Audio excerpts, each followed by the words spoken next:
an honor to be here among all these strong, beautiful women.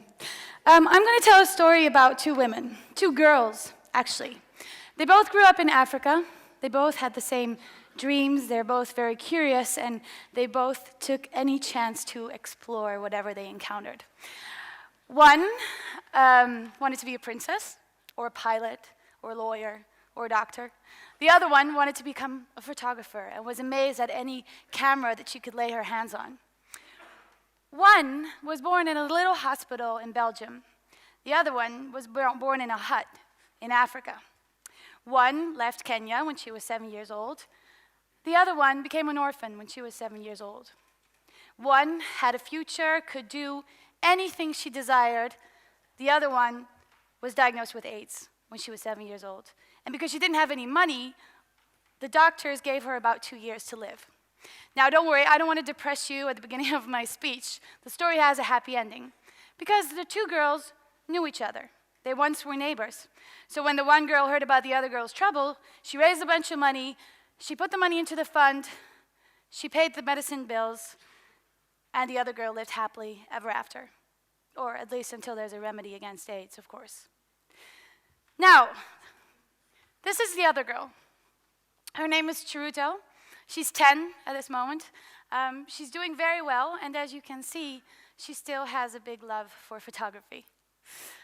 I'm the one girl. I grew up in Africa because my parents were aid workers. I lived there till I was 12, and I knew Chiruto very well. She was the daughter of a very dear friend of my mom. My parents believed in something. They believed in a principle that made them travel all around the world with really small children and made them settle in Kenya. That principle is love thy neighbor as thyself. Now, inherently in this principle, it means that thy neighbor or your neighbor has the same rights as you do. The same rights to education, the same rights to food, the same rights to health, etc. I think we all agree to that principle, don't we? For me, the principle was simple. Chiruto was my neighbor, so of course, if she's in trouble, I'll help her. This is a simple thing. Because I knew Chiruto, I was able to take direct action. Because I could directly communicate with her, I was able to take direct action, and within a very short amount of time, there was a direct result. I'm not sure if Ted agrees with me. So this sounds extremely simple. It sounds extremely simple if you think about it. And still 1.7 billion people are living in extreme poverty in 2010, when we have knowledge, we have technology, we have wealth. So what's going on? Let's go back. Basic needs, basic rights. In 1948, we all declared something. We all declared that all human beings are born free and equal in dignity and right, and that they should act towards one another in a spirit of brotherhood. Wow, that's beautiful. We all agreed to this. That's amazing. But what are the facts? 1.7 billion people in poverty. 2 million people are dying of AIDS, a preventable disease in this world. Let's look at the statistics. This is a bit of a confusing graph, so I'm going to walk you through it. If you look here vertically, we have the life expectancy rate. Here horizontally, we have income per person. Now these colors are the different countries, or the different, how'd you call them? Continents. Have a little bit of a language barrier there. In the world. For example, the blue is Africa, the orange is Europe, this big red bubble here is China. This is 1948. Here's Kenya, here's Chiruto, here's me, here's Holland. 1948, Declaration of Human Rights. 2009. Here's Kenya, here's Holland. What do we see? Life expectancy rate, it increased. Wealth, we made a huge leap forward, and they're pretty much still at the same point. So this declaration that we all promised that there would be equality, what has happened? There's no equality. Even worse, the equality has decreased immensely. Did we miss something? Let's go back to the Declaration. All human beings are born free and equal in dignity and rights. Dignity. Uh-oh. What does an average European or an average American think about when you tell them the word poverty? The first image that will come to mind is a poor, sick, weak, black kid without flies in the eyes and a Biafra belly. That's what we think about. If you Google poverty, this is what you get. It's not really dignified, is it? So over the last 60 years that we have done aid or that we have worked in developing countries, we have achieved some things, for sure, absolutely. But at the same time, by asking charitable donations and the marketing campaigns that we use to do that, we have created a stigma. We have subconsciously brainwashed the Western society into thinking that these people in developing countries are weak, helpless, poor, and incapable. We are rich, they are poor. We are helping, they are helpless. We are capable, they are incapable. In our minds, they have become dependent. But are they really? And is that in any kind of way a basis for equality?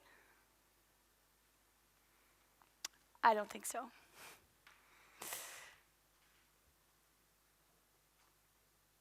So, if you look at equality in dignity, equality in rights, both of them haven't decreased, or both of them haven't increased. They have only decreased immensely. Something's wrong.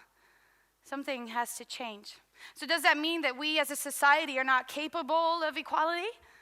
Are we not capable of this? Should we undeclare the Declaration of Human Rights? Or is something else going wrong? How come that we are sitting here and we are talking about reshaping the future?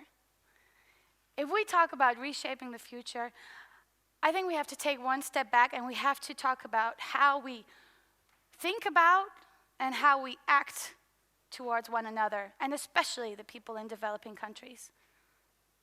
How? It's really simple. It was right there. In a spirit of brotherhood. And now you may think, yeah, no, of course, but I mean, if somebody is in Holland or, in another European country, sure, I can act in a spirit of brotherhood towards them. But surely not the guy that lives 4,000 miles south and whose beliefs or whose culture I don't even understand. So how are we going to bridge that gap? We already are. At this moment, 1 billion people are using online social networks. And in the next few years, this amount will double.